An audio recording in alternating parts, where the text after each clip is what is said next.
الله خلق السماوات والأرض وأنزل من السماء ماء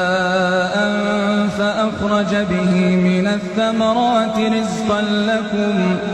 وسخر لكم الفلك لتجري في البحر بأمره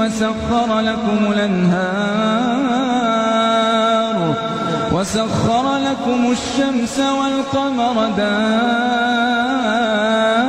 دائبين وسخر لكم الليل والنهار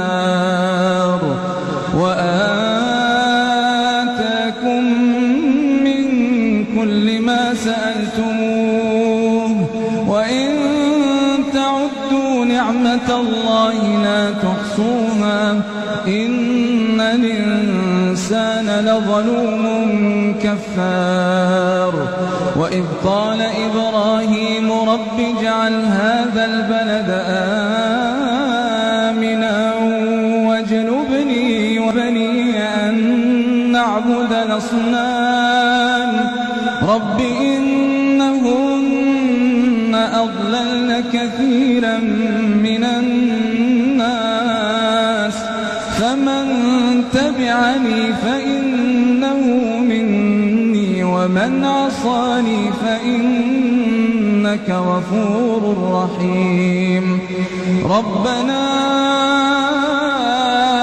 إني أسكنت من ذريتي بواد غير ذي زرع